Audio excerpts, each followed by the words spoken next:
My guest today is pianist, improviser, and composer, Professor Noam Sivan. He is Professor of Piano Improvisation at the State University of Music and Performing Arts, Stuttgart, and we will talk about his exciting master's degree in Classical Piano Improvisation that he has created. Professor Sivan, welcome to the Nikhil Hogan Show. Hello, I'm happy to be here. Thank you for inviting me. Tell me about your background and how did you get started in music? My mother was a piano teacher. So I started learning piano with my mother, and there were other students at home, and I went to the piano. And I remember even when I was something like 5 years old, I went to the piano and I started playing melodies. I tried to create melodies, and soon after that, my mother started giving me piano lessons. So that was my beginning, and I was playing and improvising, and later, of course, I had other teachers and other things. But this was the beginning. And you said no one told you to improvise and compose; you just naturally did that. I think that my mother encouraged it. And she liked when I did that. And I think when I was maybe 8 or 9, I would invite my family members and play my own little compositions at the piano, whatever I was composing. I don't even remember what it was. And I didn't write anything at that time. But yes, I was interested in creating music, and it seemed natural at the beginning. Only later, I learned that it's supposed to be unnatural. That's the culture. Yeah, I would love to talk about the culture of music and classical music and improvisation. And so was your mother a classical piano teacher? So you played classical repertoire? So how did she have that very enlightened mindset to try improvisation and try being creative in that regard? I don't remember I don't think she actually taught me to improvise, but I do remember that she encouraged me improvising, and she did teach me some basics of music theory, of ear training, which of course was very helpful. And I did hear from other students of hers that she was very encouraging for creativity. One of them, David Dolan, he said that she was very encouraging of creativity at the time when he studied with her. And another piano student of hers that is also older than mine and remembered many years later that she would give her an assignment to improvise with a few notes or to compose with a few notes. So I think she was encouraging, but I did learn to read music and I did learn the repertoire, and that was definitely the basis of my study with her. Okay, so let me ask you about your university, your formal training. My formal training. So I grew up in Haifa, Israel, and I went to a music program in my high school, which actually had an improvisation class, which was nice, and it was free improvisation, all the instruments together, very creative, very free, not so structured as some of the things I'm doing right now, but it gave a wonderful beginning, just to think that you could improvise. Then I did my undergraduate studies at Jerusalem Music Academy. I was a double major, piano and composition. I went to study at Manes College. I did my master's there, also piano and composition. Okay. So if I could just jump in, Professor Sivan, because we're really speeding by. Let's jump to your undergraduate.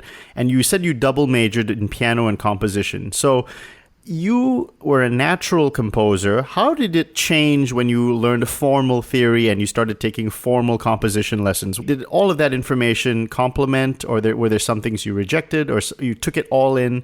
Did you develop a personal style of composition? Because I know there are many different types of composition teachers who have different methods.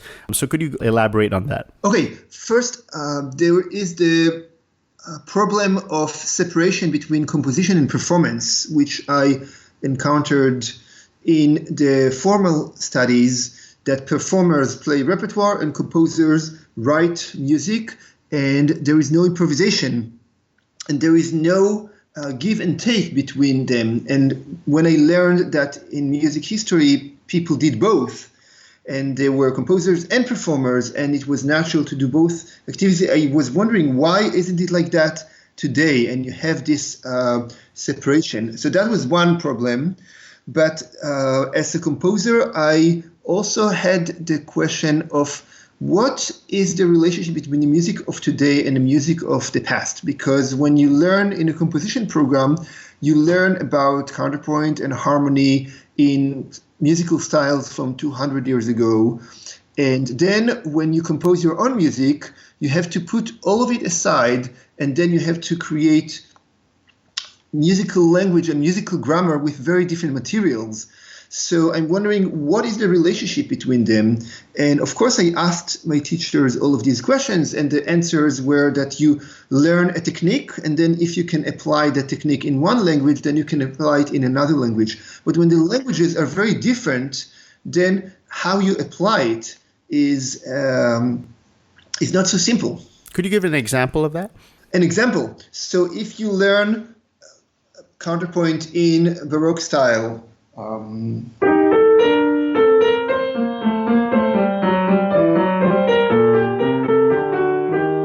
you have two voices and you think how they relate to one another. And then you want to create, let's say, a melody that instead of doing G minor, goes...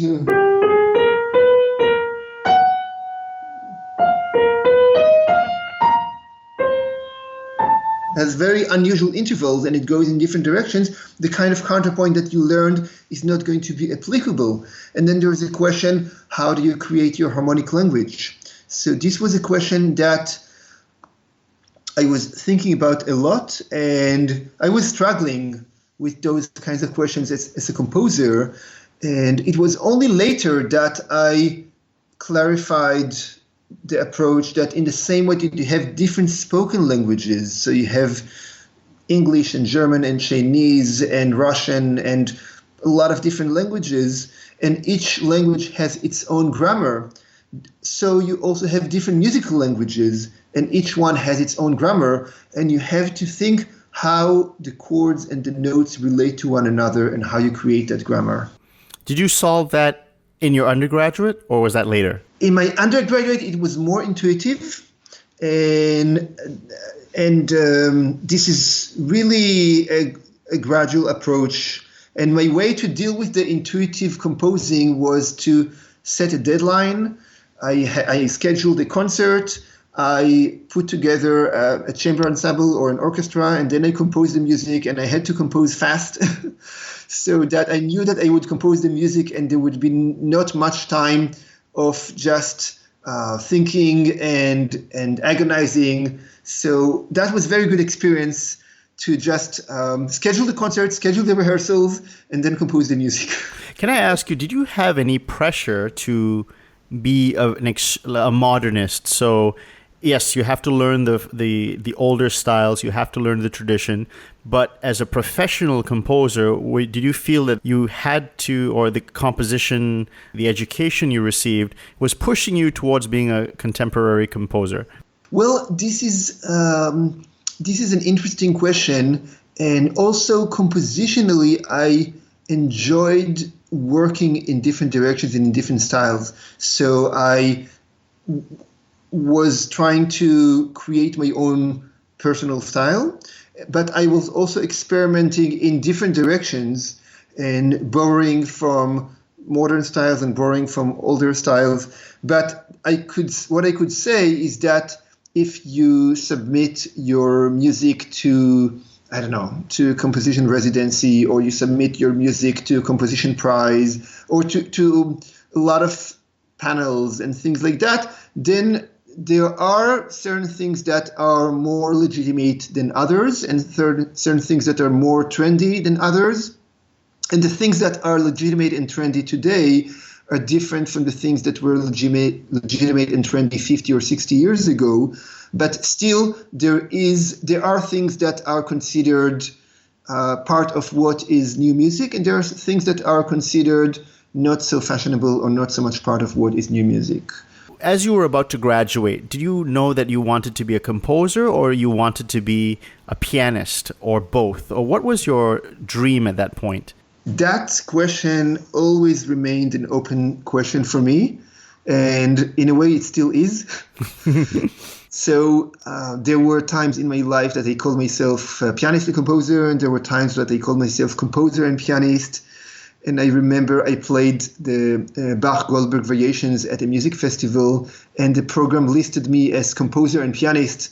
And then the critic at the newspaper, he wrote, "Oh, he played the Goldberg variations, and it was such a good performance, but he's listed as composer and pianist." And he noted that this is how I was being presented. So I always enjoyed both, and I felt that both activities reinforce one another, and you learn. One gives information to the other. So I wanted to be a musician. It was clear to me that I was a musician and I am going to be a musician, and there was no question about choosing a different field.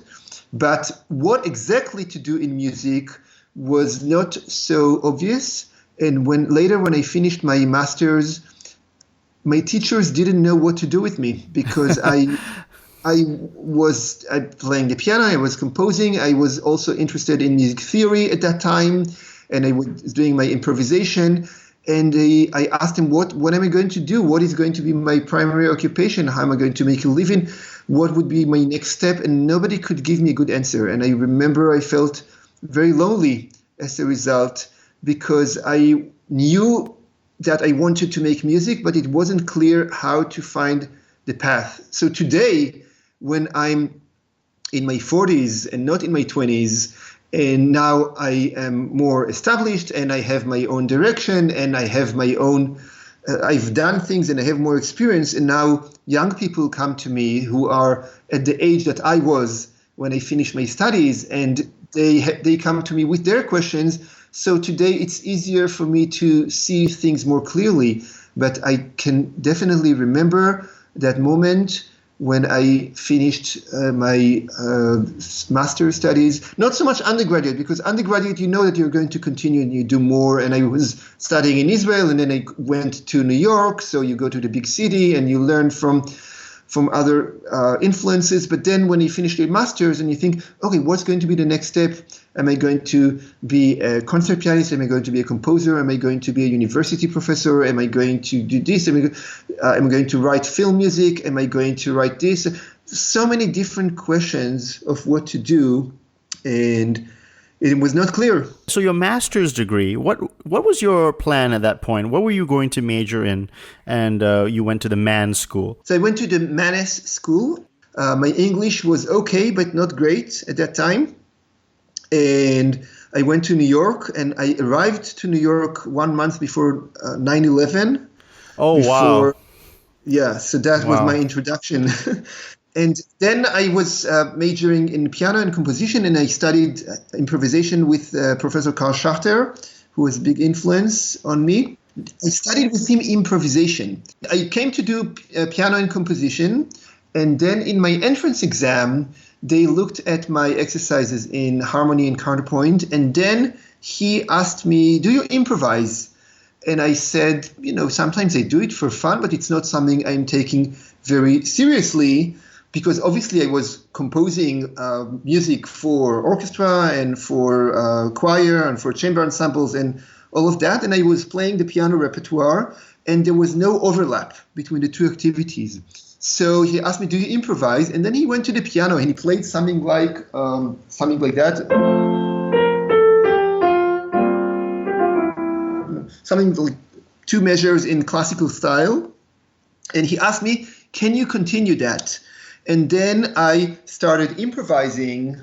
I don't even remember what I did, but I took that, I don't know, maybe like something like this. And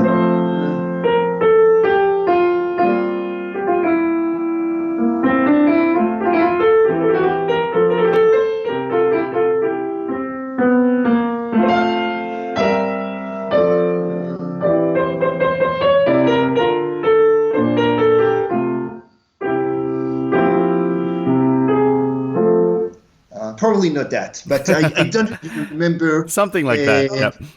But I was trying to think, okay, what would it be like if I had to compose, if I had to improvise in that style? And I just did something. And then he said, you know what, you should study improvisation. And then that led to me studying 2 years of classical improvisation, not just classical style, but Baroque, classical, romantic, tonal styles, studying improvisation. Now, he's a well-known Schenkerian, right? Were you aware of Yes. Schenkerian analysis by that point? Yes, I was aware, and I studied some Schenker in Jerusalem. And then but when I went to Manes, I did not know that this is the place where you, the main place where you study Schenkerian analysis, and that was not the reason I went there. But definitely I was exposed to Schenkerian analysis, and definitely he is well known in that field. But in the way I see things, that's not the most important thing about him. And you see that I'm mentioning that I studied with him improvisation, and then there is a question between improvisation and analysis. So there is definitely an analytic side that is involved when you are creative. But what I learned from him was to really develop a deeper understanding of music and to set high standards, and then to bring all of that into the music that I'm improvising. So for me, this is... Could you give an example of how he would have done that? For example, I would play a piece and I would go to a high register, and I don't know, we were in F major now.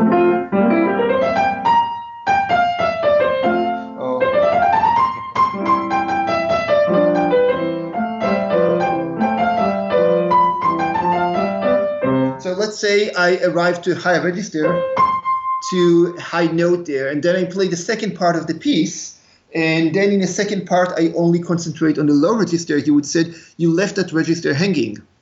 So he would try to find connections between what happened in the first part and what happened in the second part, and to develop that kind of compositional thinking about how you relate to something that happened before and what happens to it later, which of course comes from an analytic approach, but then applying it to creating something on the spot, to improvising. And all this time, you mentioned earlier that the two domains, performance, composition, they didn't quite overlap in any way. So there were separate areas. Did you find, you improvised as a child, but throughout your formal training, what were the perspectives on improvisation among your professors and your peers? What did they think of improvisation as you were growing up and in university in Manis and Jerusalem Academy? There wasn't much of it going on. And if there was anything, it was something that you do as an experiment, or you might do this as an elective class just to open up your collaborative skills, improvise with someone else, but not something that people take as a serious activity, because the serious activities are composed music, the music that you think about and the music that you put on paper, and then you think about how to perform that music. So anything that you spend a lot of time doing and you perfect and you bring it to a level that it's well prepared. And I think this is one of the problems of our time, that we think that it has to be well prepared and well rehearsed, in the sense that you have to do the same thing and this is the finished product. But when you look at it from a perspective of an improviser, then you develop your craft and you prepare and you practice and you work on it and you spend years working on it and learning it, but then you also combine it with what happens in the moment and with creating music, which is a more natural way of music making. And for me, there is the language analogy, that when you learn a new language, it is not enough just to recite sentences that you learned previously and you read them from the text and you memorize them and this is what you say. You need to learn to speak the language. You need to learn creative writing. You need to learn to express yourself freely in that language. And that aspect of creativity is very important, and is also very important in music. And it was always important until recent times, when the separation between performance and composition developed,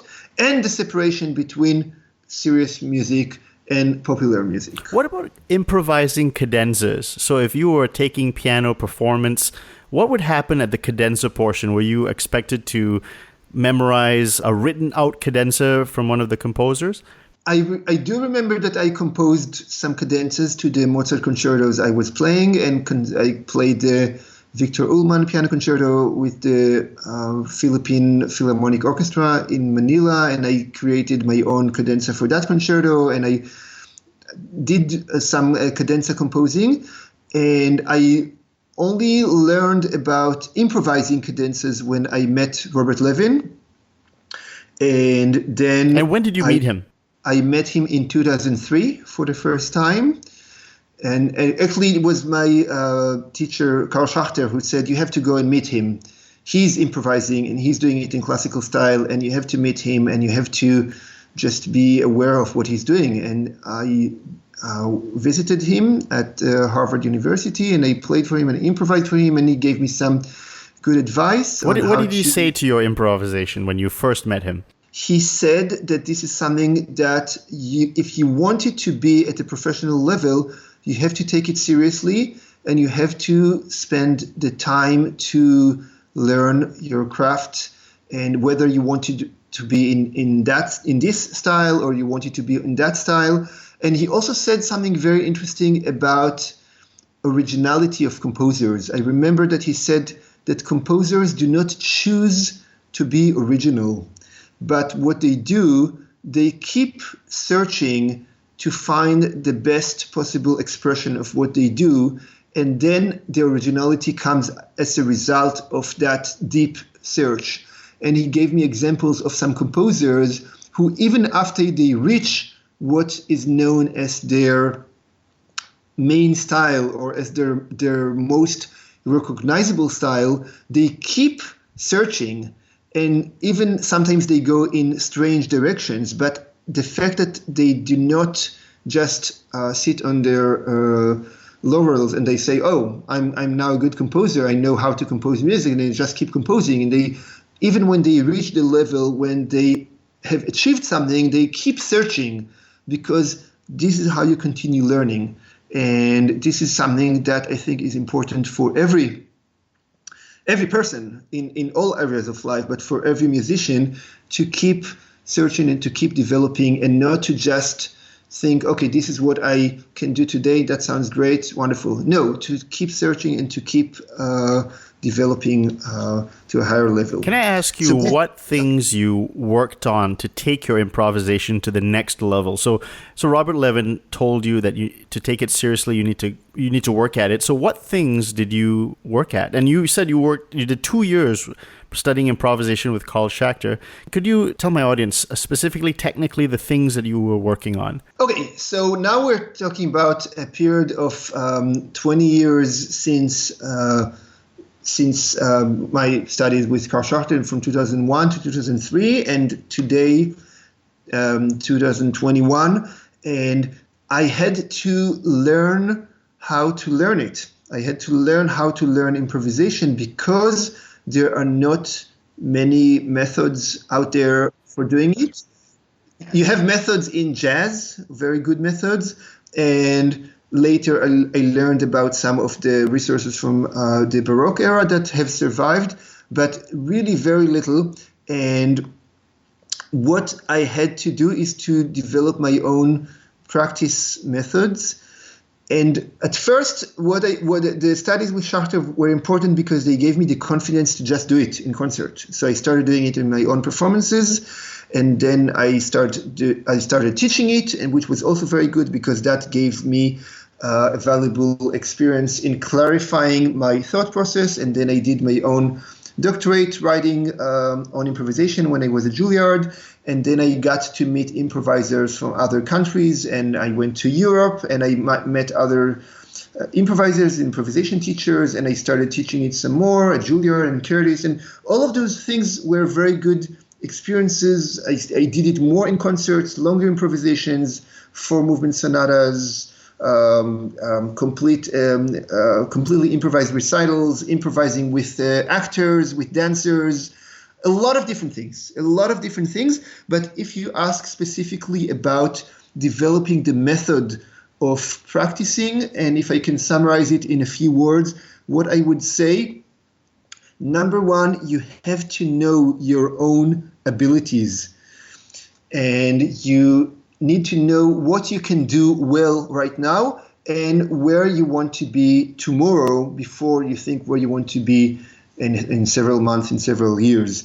And creating exercises that develop particular skills, particular areas, whether it is in this style or that style, melody, harmony, texture, working with one hand, working with short musical segments, taking examples from the repertoire and improvising on them, taking chord exercises, working with textures, wild textures in free improvisation, lots of different things, but to create something where you can measure your progress and where you can think before you play, ideally, so that the pace of the music is not faster than what you can accomplish. Can I ask what your operating system is in your brain when you're improvising and we're working on your method? So first, for instance, there's a resurgence in thorough bass for people who are interested in J.S. Bach's method. There's a resurgence in partimento for the Italian 18th century.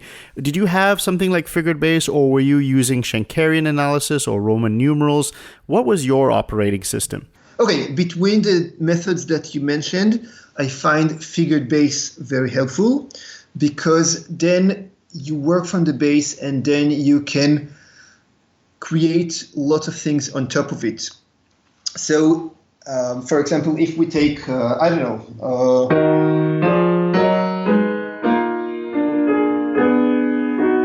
we take that progression, yeah? So we could do this in a lot of different. We can open up this progression in a lot of different ways. We could maybe do a nocturne.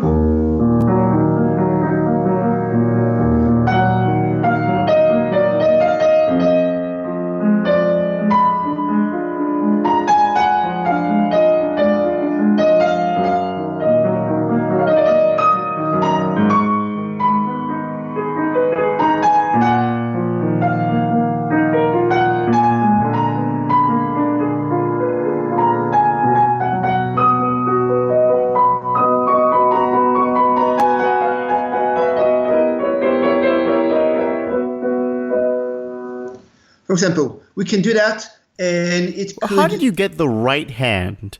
So what was that informed by the figured bass harmony? Well, you know something, I just released a series of lessons on the website Tone Bass, 6 lessons in improvisation, just released to the internet just now, today or 2 days ago. And when I discussed romantic style, I talked there about how the right hand can elaborate the left hand. So when you take one chord, for example, this first chord, and you think, okay, which notes belong to the harmony? Then you can have the notes that are passing.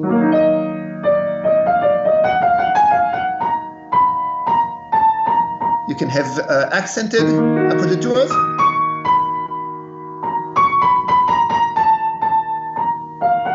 You can have chromatic one.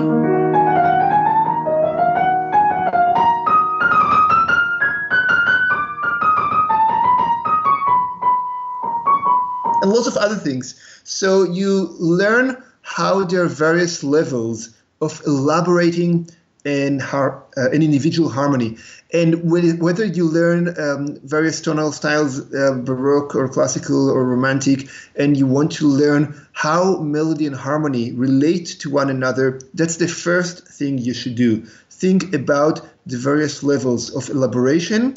And then when you can do this with one chord, you can do it with a chord progression. Now, I wanted to ask you about voice leading. So how do you make sure that your right hand is not creating, for instance, hidden parallels, hidden fifths, as you've got the harmony going in your left hand? The simple answer is not to play faster than your ability to think about it.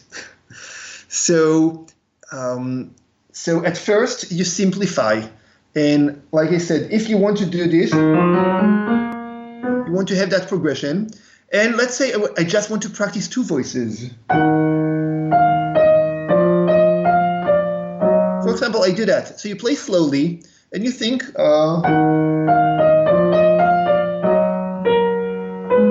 and then if it moves too fast, and you end up playing that, then you say, oh, I played too fast because I couldn't predict the next note. So I wasn't ready to play the next interval. So,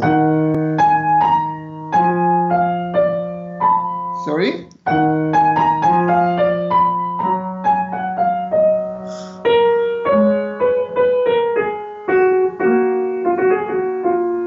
For example, you can do that. And when you play more elaborate textures,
so when you get to more elaborate textures, people listen to this and they think, oh, you just create it instantly. Well, this is the result of developing the ability to connect between melody and harmony over a long period of time until you get to the freedom where you can experiment with how the interplay between the two hands gets to a higher level of complexity. But yes, you wanted to ask about the figure bass. Yeah, you said figured bass is a system that you think is quite good. What is a good way to get started with figured bass or basso continuo or thorough bass? To work with existing bass lines. But if you remember, I just said you can start even by working with a single chord, with a tonic harmony. And right now I was doing it in romantic style. You can do this in other tonal styles, but you work with one harmony and you learn to connect the melody to the harmony. And you can just play one chord in the left hand with a fermata on it without moving to other places until you really feel comfortable how the right hand can elaborate it. And then you start with short progression. Then you move on to short progressions, 3 notes, 4 notes in the left hand, or various bass lines that move from tonic to dominant through several other notes. You can take them from the repertoire, you can take them from existing, you mentioned partimento, existing exercises, and then how you work with them, you can work with them in 4/4, in 3/4, in 6/8, in 12/8, in a slow tempo, in a moderate tempo, again, depending on what you can do at that moment. Of course, you have to start with a slower tempo at the beginning so that you learn how melody and harmony relate to one another.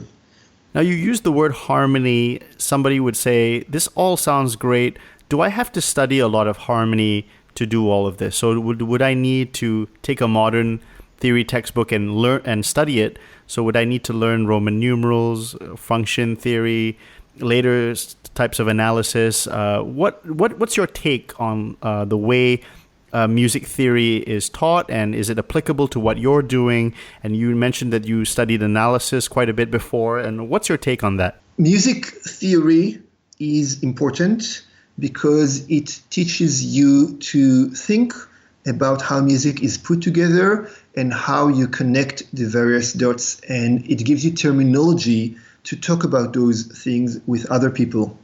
Now, in terms of what exactly you learn and how much you learn and how you apply it, of course, there is a wide spectrum. What I would say is that I would like to see in music theory more improvisation as part of the learning process, so that you're not only learning to analyze existing objects, but you also learn to use that and to improvise and to compose and to be creative with that material. Now, you asked about Roman numerals. I think that it is okay to be familiar with them, but not to take them to an extreme of analyzing every individual chord with a Roman numeral, but more to think about the basic functions. You have tonic, dominant, subdominant. Then, okay, you learn what is a mediant, and then you know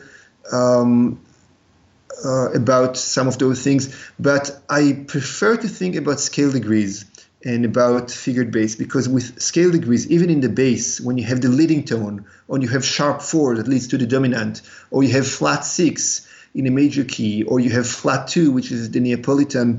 So those are, this is not in the bass, of course, flat 2 in the Neapolitan, mostly in first inversion. So yes, of course, it is useful and helpful to learn about those things, about the harmonic functions, but you have to combine it with a creative approach, and it is also illuminating and refreshing to learn how people learned to compose and improvise at the time when those musical styles were created, if we're talking about tonal styles. Later, we can also talk about more contemporary styles. Yes, I was just going to get to that, because you had quite a famous list of teachers. One of them, Milton Babbitt, is a well-known modern composer. And yes. Now, can you tell me, what did you study with him, and your relationship with him, and what you got out of your studies with him? Milton Babbitt was a brilliant musician, and I had the opportunity to study with him when I was studying for my doctorate at Juilliard, when I was studying composition. And what was your doctorate about? You mentioned, was it improvisation as well? Yeah. So I was studying composition with Milton Babbitt, and then when I chose my topic for research, I chose improvisation for the research dissertation.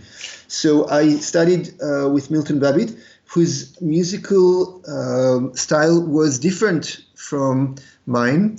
And I even remember I composed my piano concerto and performed it, and then I played the recording for another composer, and she said, this is very interesting, because I can never tell by the music if someone is a student of Babbitt or not, because his students sound so different from one another.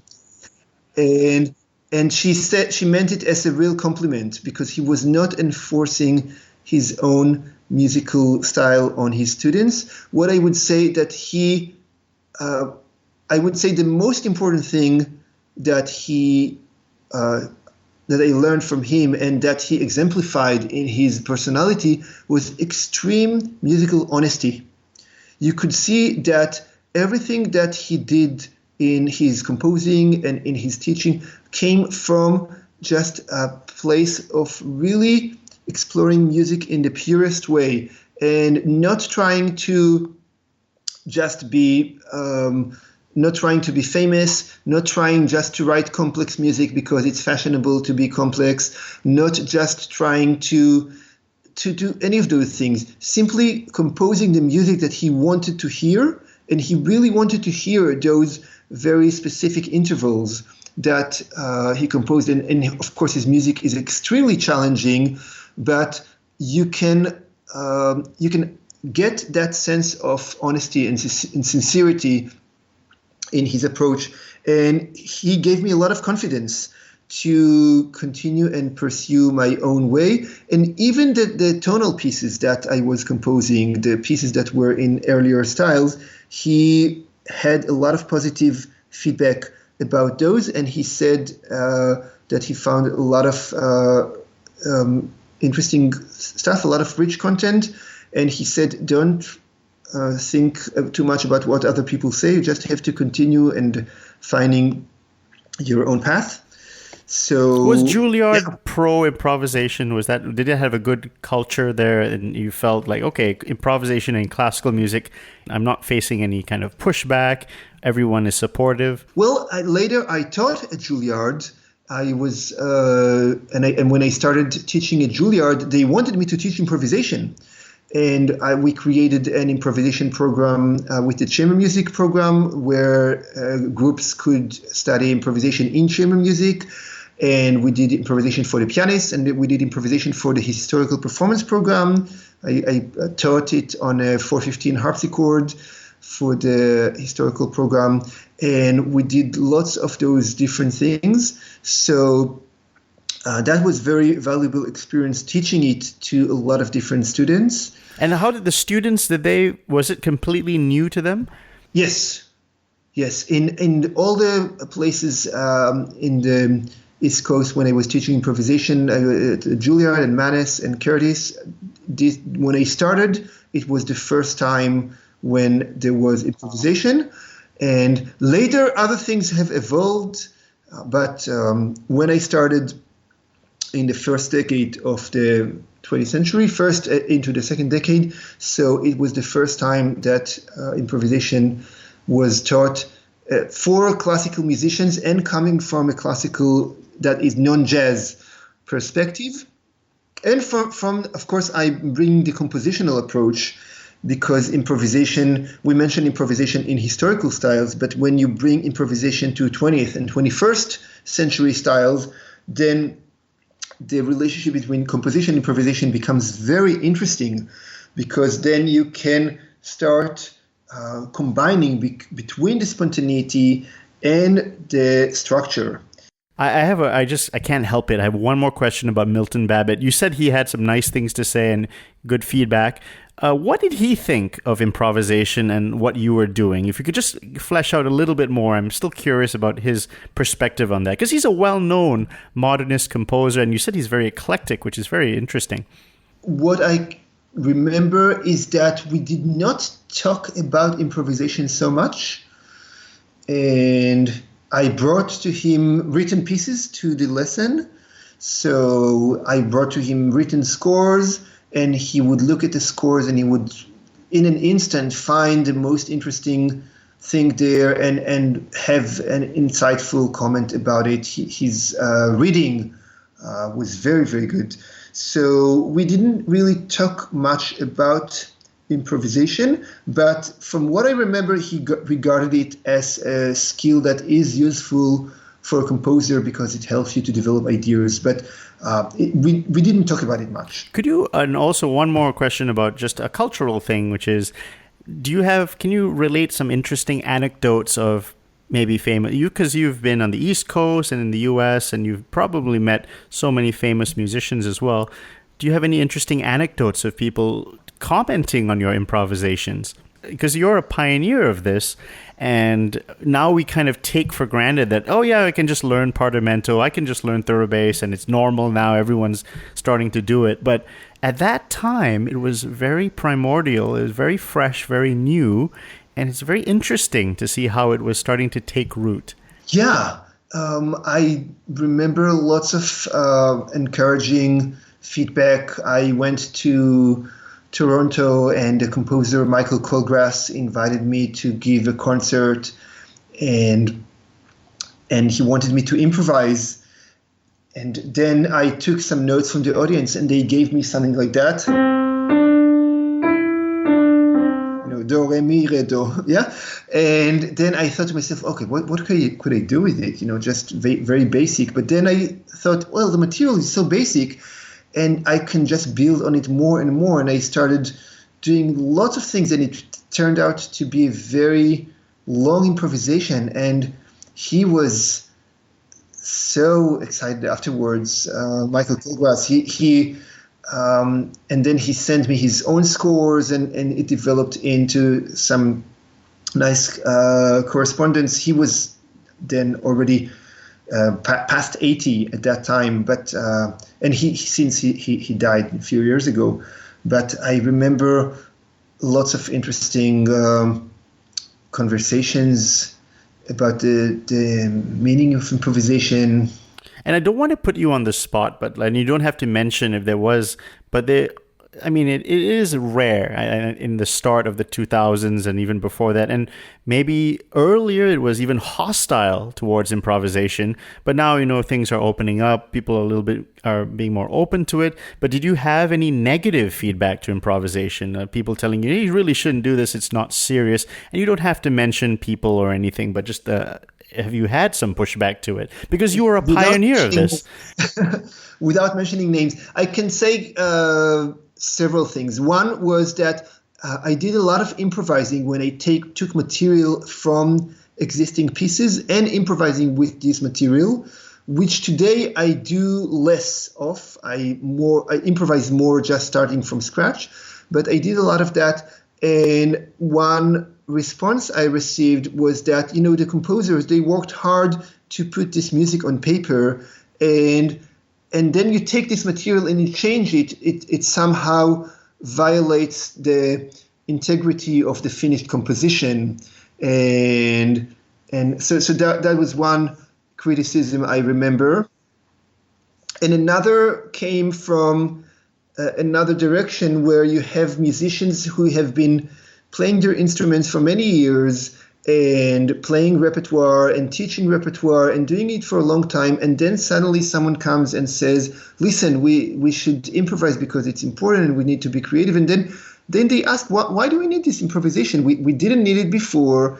We've had our own music. We had the repertoire, such rich repertoire. We can play this repertoire. We can teach. There is so much to do, so much to play, so much to learn. Why do we need to start improvising all of a sudden? So there was this approach also, but I try not to dig too much into those kinds of criticisms. Of course, if I'm in a conversation, I can respond to it.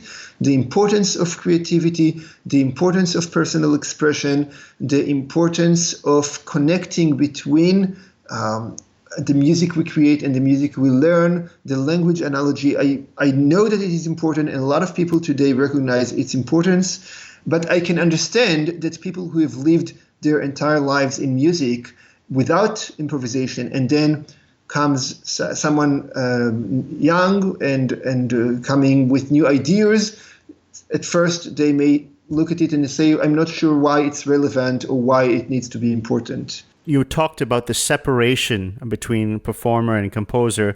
As a composer and a performer, do you feel that being a composer, being an improviser, gives you an insight into performance that perhaps someone who doesn't improvise, doesn't compose, does that composer's insight help your interpretation in a way that, for instance, dissonances and appoggiaturas and just giving maybe less of an academic approach to performance, making less equality in your performance, taking more notice of these things that maybe being a composer gives you a more nuanced insight? Well, what I can tell you some of the feedback that I received from students who were improvising in concert for the first time, and students who have been in music their whole lives, in classical music their whole life, playing written repertoire, and saying, I've never felt so good playing in concert before. This was such a liberating experience.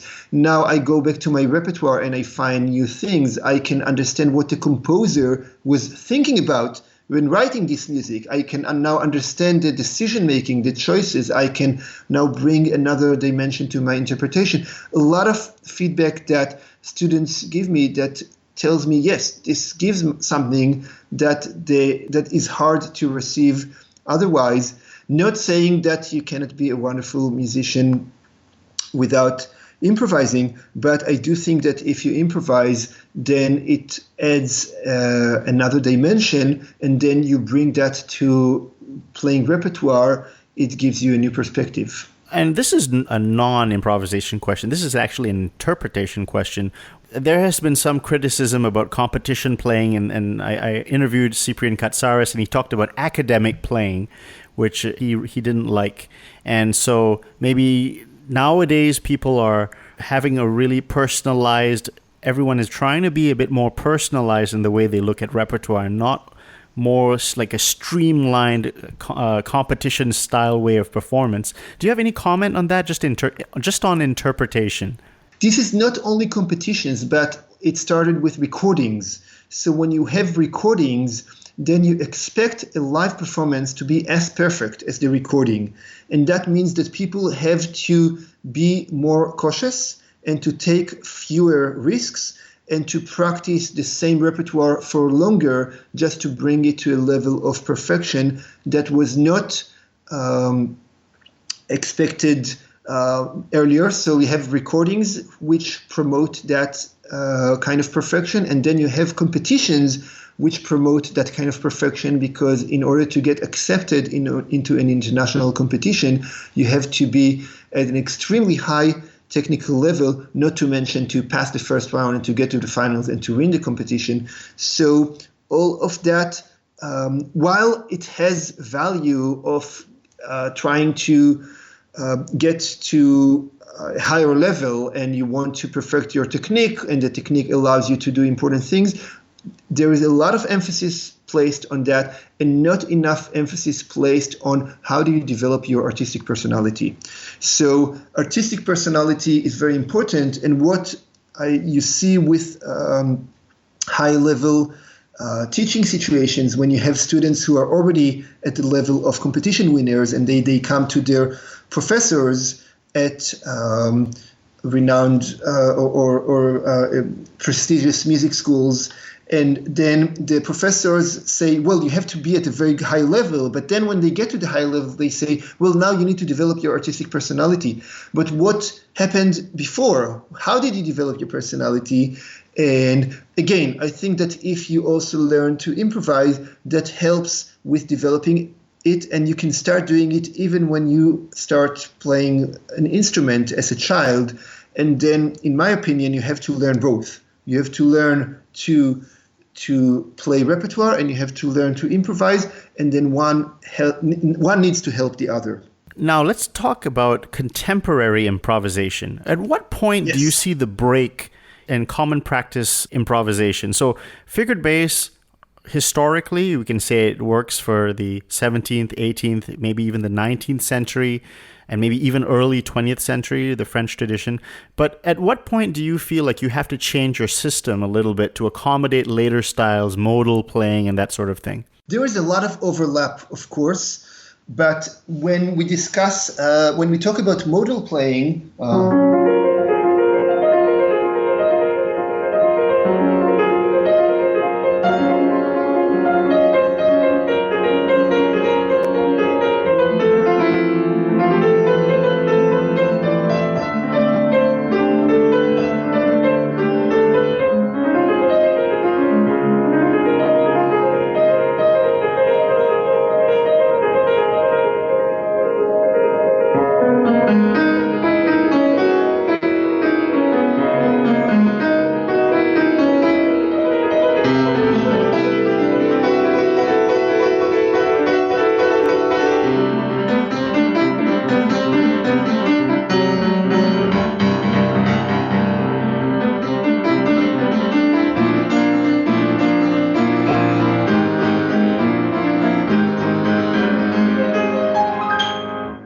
so when you do modal playing, then you think but then the harmonic language is different, and you can use dissonances and consonants in different ways. And again, that's a good. So, do you still have that framework? Consonances, dissonances. Is it about unresolved, unprepared dissonances? Do you think in that way, or do you have a completely different way of thinking? Okay, I can give you an example. If we are here, if we're here, this is the Lydian mode, right? Has sharp 4. Yeah. So the notes that I'm using belong to the Lydian mode.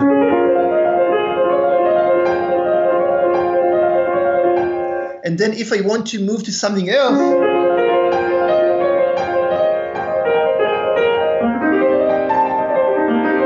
then I move to a different harmony, which is also modal, but then instead of a chord, we move into a mode. Now, if I make it even more chromatic,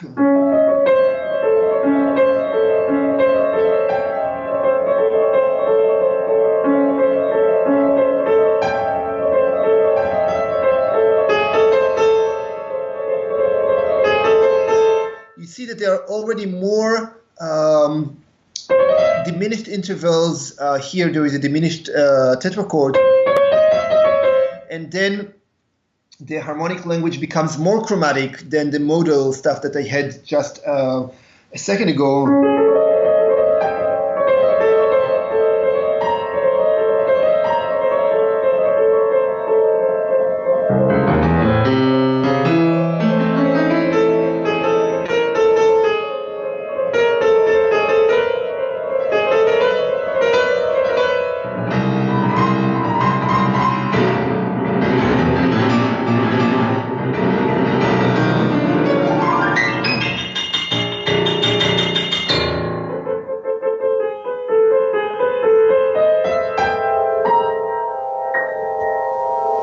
For example. So the harmonic language becomes even more chromatic, and the intervals are different. A lot of other things. What is anchoring that piece? So do you think in terms of a key, a mode? You say chromatic. So chromatic as relates to what? The key or the underlying the progression? The chromatic is that you use more notes than just notes that belong to a particular key or particular mode. And of course, potentially you can use all of them. Yeah, you can use, but if you use all of them at once, then it is hard to create a context. But if you use some of them, for example, if I use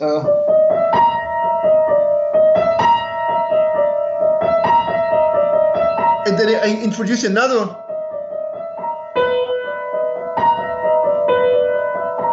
And then another one. For example, just as this opening, it sets an atmosphere, and you start listening to the repetition, the pattern repetition, and the new material, and then there is something new that happens, and then there is continuity. Are you thinking of intervals, Professor Sivan? Well, in a way, yes, but sometimes the music moves too fast for me to verbalize what intervals are being used. But I'm thinking about material that repeats and material that continues and develops. Let's say you have some fluency in an older style of improvisation. What shall you do to broaden into a later, more contemporary style? What advice can you give? So this is also one of the lessons I was just doing for tone bass. And there was one specifically on that style, which I called free chromaticism. And also I was now teaching this past semester in Stuttgart, a class on free improvisation. So there are different things you can do. If I can summarize it briefly, you can first start with a simple ostinato pattern, something that repeats, and then you think about how to develop melodic material on top of that with variety of notes and variety of intervals, so that you use different things and you get first you have to get past the reliance on tonal harmony, because if you start playing triads, then it limits your possibilities. So thinking about opening up intervals, notes, and then to shape a melodic line.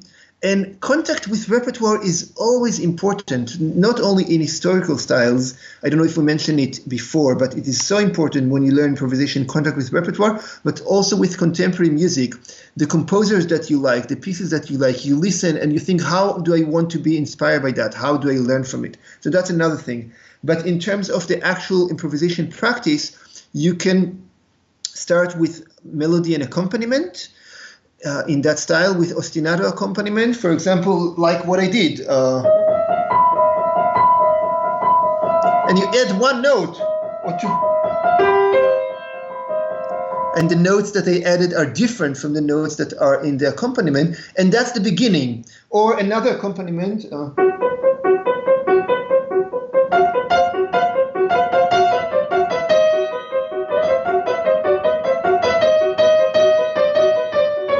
So accompaniment and material that grows on top of it. Think about the atmosphere that you create. Is it a scherzo? Is it a mysterious piece? Is it lyrical? Is it scary? Is it dramatic?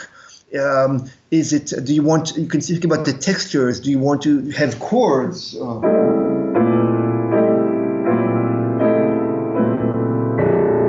you want to use sound? Do you want to use the inside of the piano?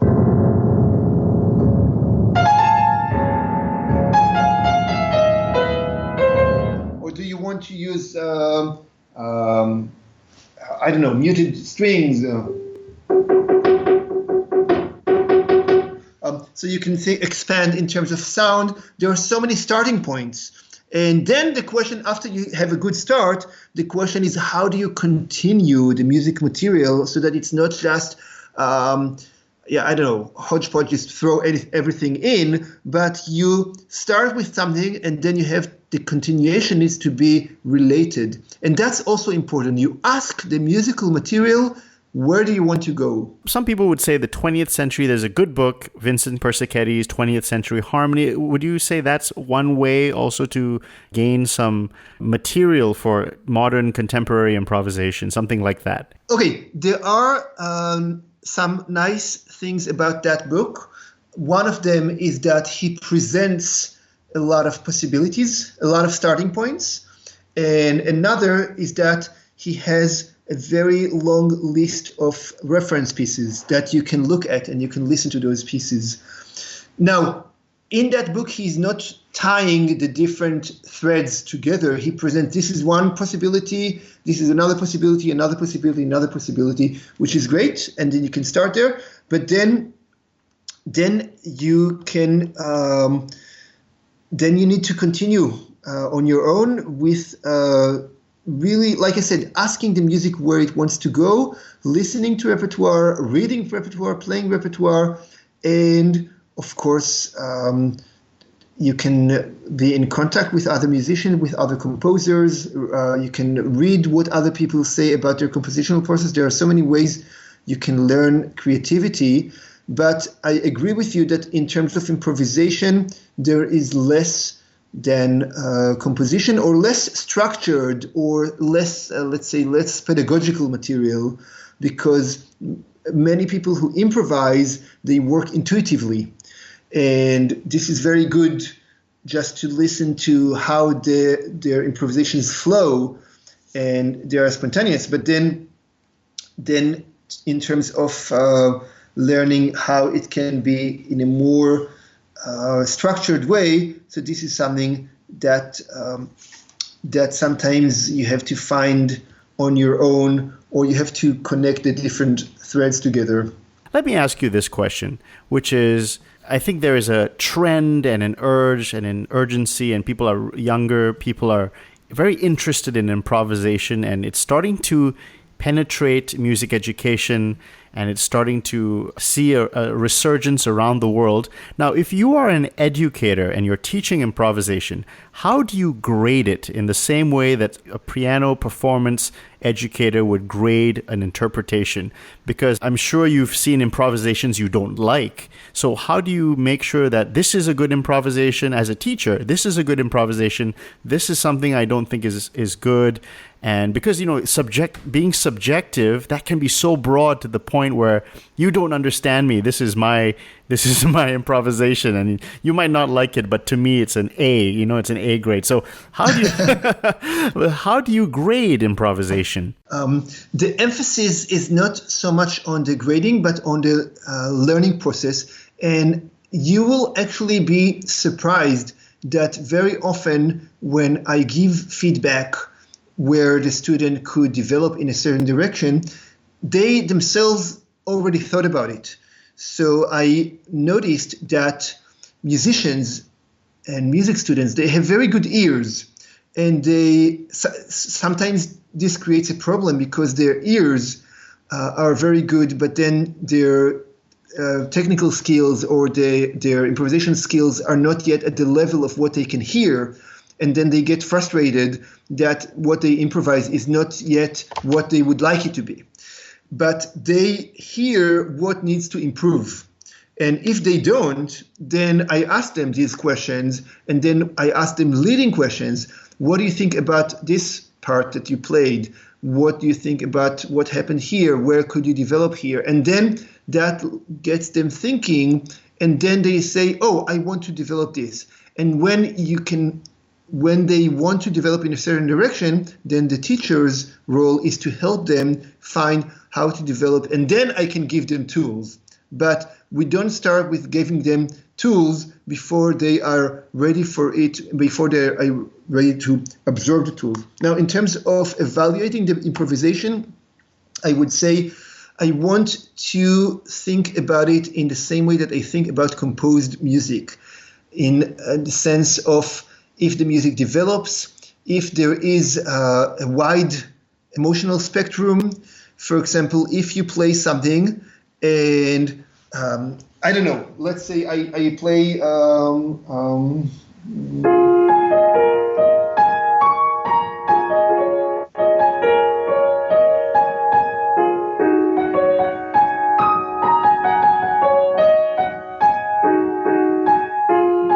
I repeat, then I could say, well, it's nice, but we can explore a wider spectrum. What can you do to expand? You can expand, add new elements. You can expand the harmony. You can expand the texture.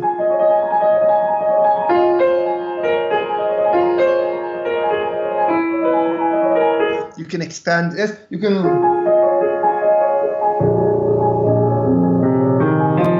expand the register. So many ways to expand, or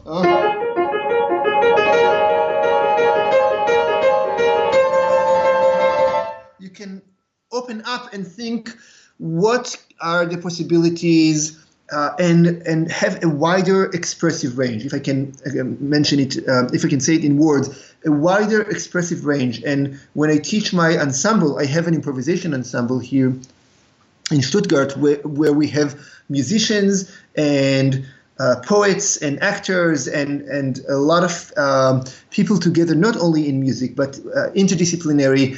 And one of the things that I tell them a lot is that how can we widen the expressive range? How can we explore more emotions and more possibilities? Because when you learn to explore your extremes, then later you can curb them. But first you have to open up.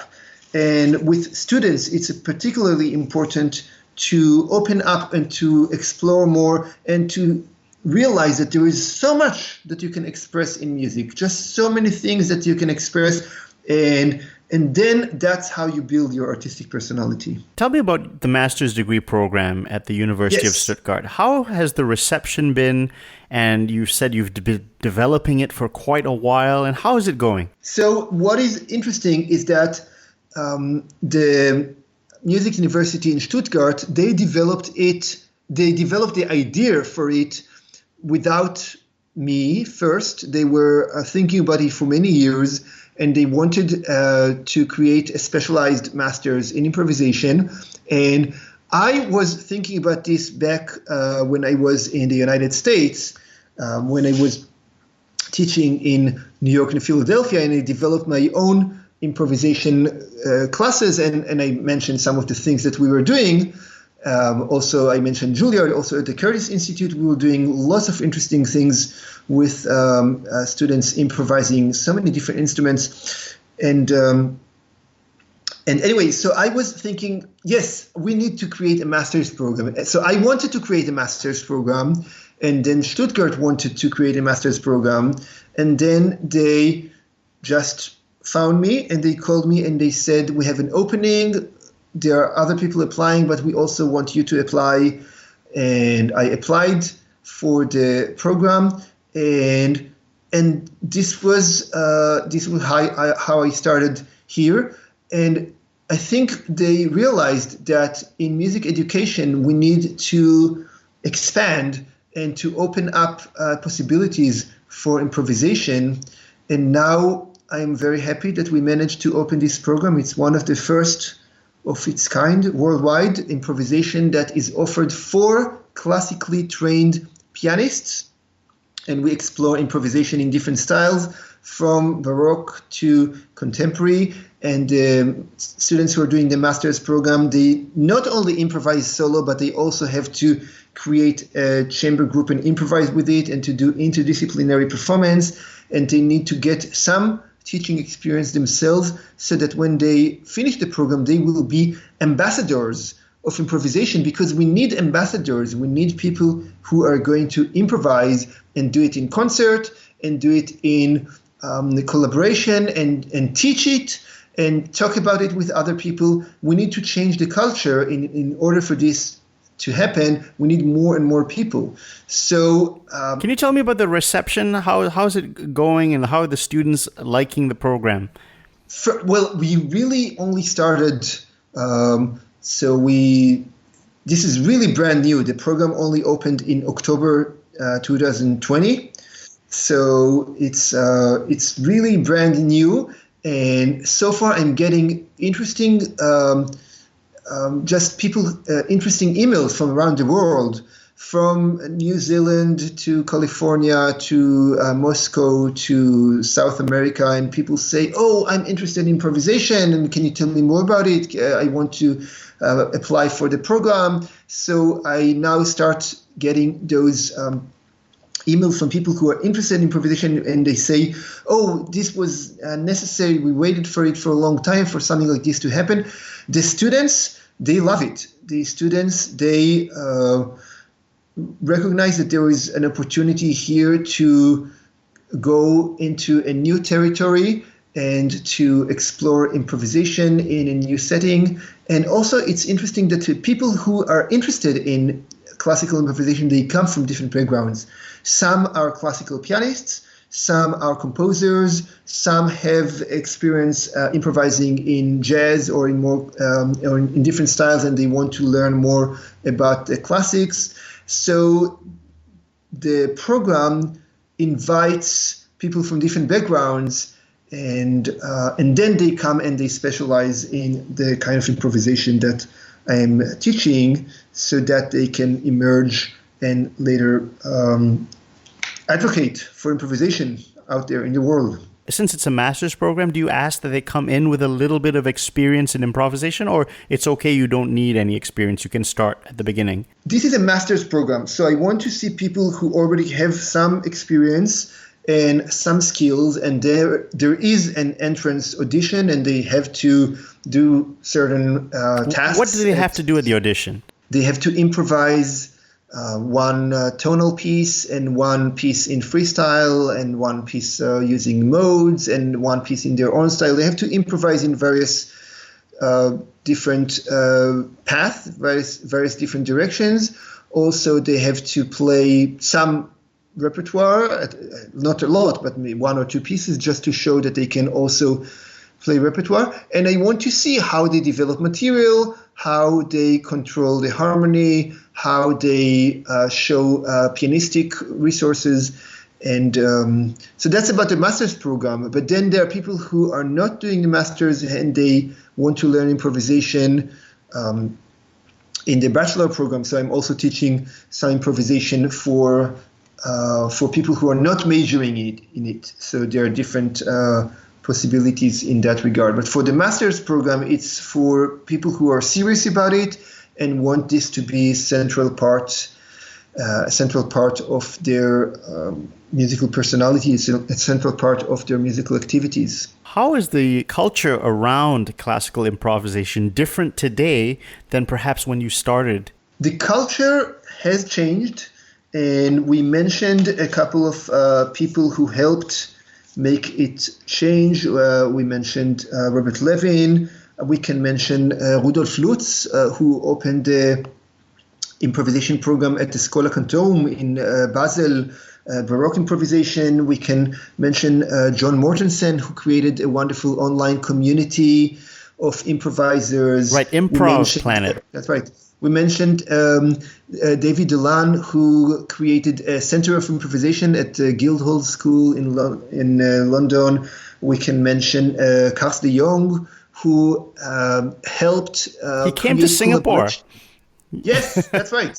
He helped create collaborations between different improvisers across Europe, and because it's important for improvisers to know each other. And I know that all of these people appeared on your show. Yes. So fantastic, all of them. And of course there are many others. And so the culture is changing, and people are interested in improvisation, and there are groups who improvise. Here in Germany, I gave a workshop to the Stegreif Orchestra. It's an orchestra which is made of classical musicians who want to improvise. And actually, the name of the orchestra is the Improvising Symphony Orchestra, and in German they call it Stegreif, but which means improvised. So they take classical repertoire and they improvise with it, and they invited me, and we think about how can classical musicians improvise more and incorporate it not only into solo playing, but also into chamber and orchestral playing. So definitely there are welcome changes in the culture, but there is a lot more that needs to be done in terms of making improvisation an integral part of our musical culture. And that's why I'm here. That's why I'm doing what I'm doing. So you asked me about how improvisation relates to the other activities. I still compose, and I still compose music for chamber forces, and I composed an oratorio in Hebrew and Arabic a while ago, and I composed for orchestra, and I still play the repertoire, and I love the repertoire, and I still do all of those other things, going back to the question of what I wanted to do when I was young and how to find a place for all of them. But I realized that improvisation is needed. And what I do with improvisation is necessary in order for it to have a more central place. And that's why I need to do improvisation in my recitals. That's why I needed to release the album Ambiro's Journey, which is more than 70 minutes of improvised piano music, and related that's your solo album, Ambiro's Journey, yes. The first ever piano improvisation studio album with more than 70 minutes of continuous music and a single unedited take. Yes, a single unedited take, and the music relates to a sense of a journey of the main character. Part of it is internal, part of it is external, so there is a framing story, but the music is improvised. And it was important to do that so that people know that it's possible. And so all of those activities, and it was important for me to create this improvisation ensemble when people from different disciplines can improvise and collaborate. And all of those different activities, I feel that this is the role that I took on myself in order to really help improvisation be a more integral part of our musical culture. You're a piano performer. nowadays, if let's say someone were to give a recital, a professional concert performer were to give a piano recital, what's the ratio between composed music, improvised music, and repertoire, in your opinion? What's an ideal ratio there? There are a lot of different ways in which you can create a program, and you can play written pieces and you can improvise transitions between them. You can have the first half written repertoire and the second half improvised. You can do an all improv recital, as some of the concerts I'm doing, in which the first half, the improvisations are in specific recognized styles, and the second half is free improvisation, which can relate to dramatic aspects and to poetry or collaborations. Or you can do so many different things. I think the important thing is that you start with an idea. You ask yourself, what is the concert about? What is the musical message? What is the artistic message? What do you want to share with your audiences? You start with that approach, and then how much improvisation depends on that. I can give you another example. I'm now collaborating with an opera singer, with a soprano, and we are doing a project which explores the roots of human hubris, which leads to unfortunate violence between different groups of people. And we have texts and we have music, and we think, how much needs to be improvised? Can we improvise on this text, or do we need to actually take a written piece?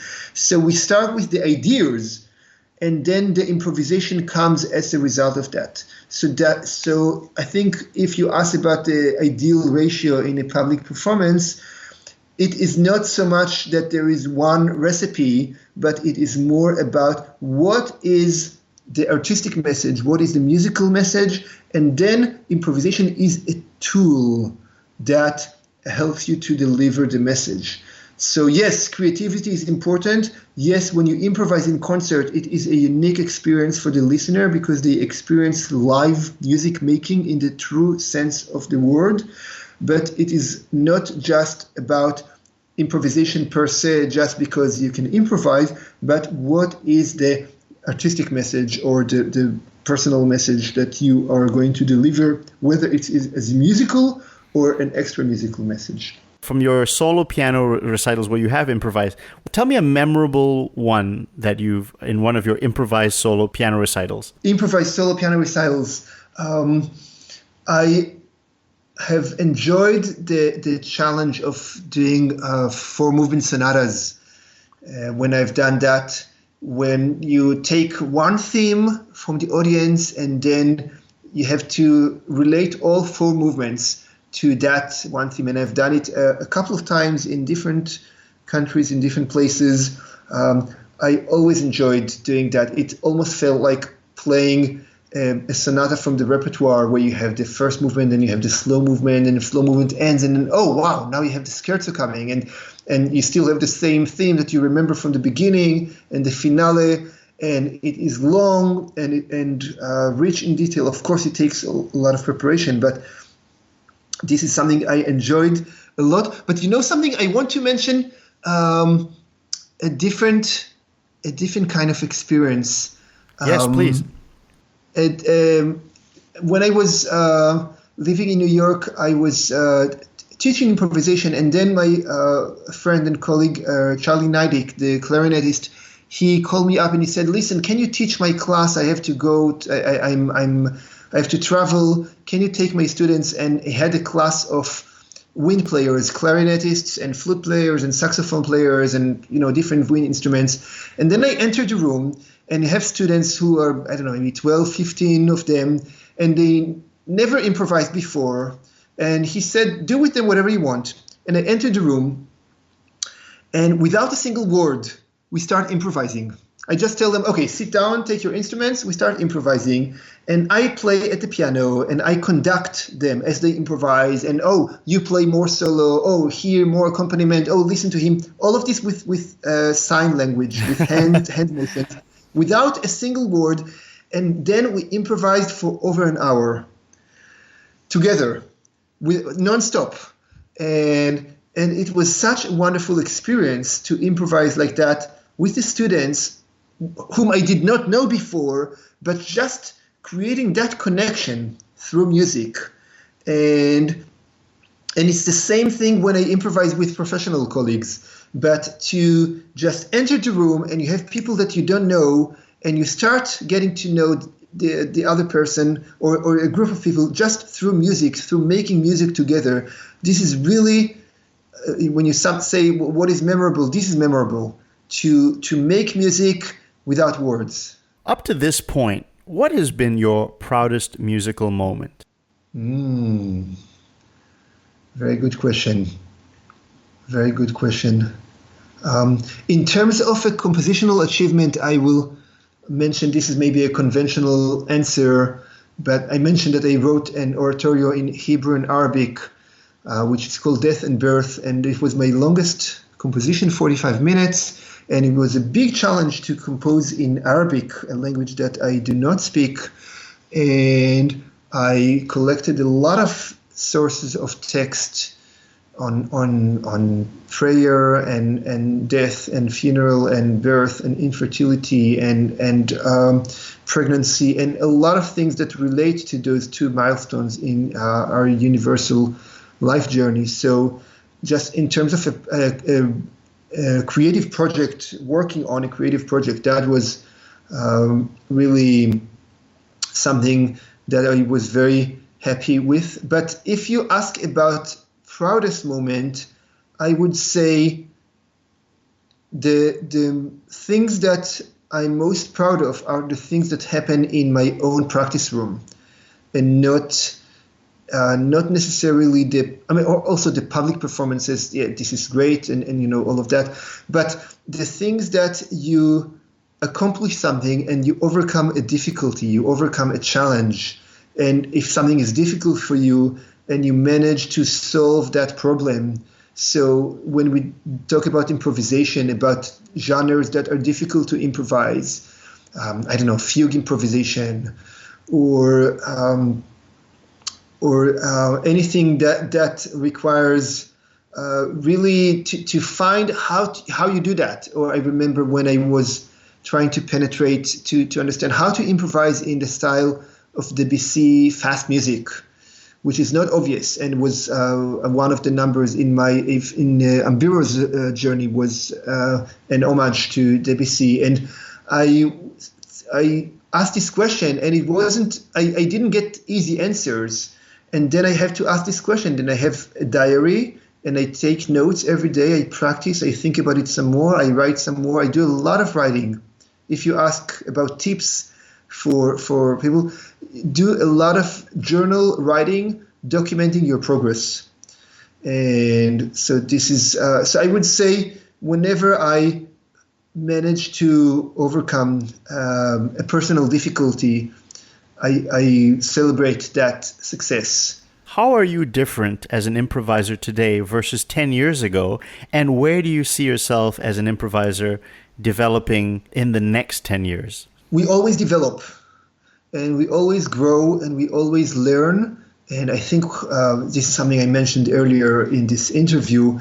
And it is important for me to keep finding new challenges. And luckily, there are a lot of those, a lot of things that I want to learn to do better, and a lot of things that I want to develop that I haven't developed in the past. But let's go back first to the previous question with relation to 10 years ago. What I'm doing today, I have a lot more experience. So 10 years ago, that was before so many things. I started teaching improvisation in 2006, and then 10 years ago, I had very little experience, and I started doing some things in concert, but I was working intuitively. And today, I know so much more about how to practice improvisation. So I've done a lot of different styles, and I've done a lot of different projects. And when I have a new project and I get started, I start from earlier experiences and earlier memories that I have, and I can turn back the page in my notebook and look at things that I wrote the last time I worked on something, and then I say, okay, now can I take it to the next level? So I would say that the main difference is just having more experience. And 10 years from now, I don't know if I can mention specific targets, but I would just like to do more collaborations, to get to know more artists from different disciplines, and to be surprised every day from the things that I can learn also from other people, and the things that I can learn from my own practicing. And I don't want to set specific goals, because then later you can, I don't know, then you are tied to them. I think more in terms of each new day as a new adventure, and each new day, each new day is a day of creating music. And what can we create today? What can we do today? And of course, there are the current projects that I'm working on right now. So those occupy my mind. And then when I finish those projects, then I move on to the next. But I think one of the wonderful things in music is that you can create until a very old age. You mentioned earlier Milton Babbitt, and there was also Juilliard Curtis, a composer who died past in his 90s. 100. Oh, hundreds. Yeah, wow. Yeah, 103. So you can always be creative in music, and you can always keep doing it. And I think we are fortunate that we can spend time making music. This should not be taken for granted. There are so many problems in the world. We are now in the midst of the corona crisis, and there are wars, and there is hatred and violence, and and so many problems in the world that we don't even need to get into. But just to be able to make music, and to be able to get up in the morning and to do my daily exercise, yoga, and some running, and to get some fresh air and fresh mind, and to make music on my own, and make music with my colleagues and with my children and with my students, and to just have this privilege to spend my life in music. So I think we should be grateful. I am grateful for every day that I can make music. Beautifully put. Well, what can I say? It's been a real fantastic honor to have the great pianist and composer and Professor Noam Sivan. And he is the professor of piano improvisation at the State University of Music and Performing Arts, Stuttgart. And Professor Sivan, how can people contact you if they want to have questions about your master's program in classical piano improvisation, or just improvisation in general? How can they reach out to you? And please also mention what projects you have coming up for the rest of the year. So you can write to me on my website, noamsivanmusic.com.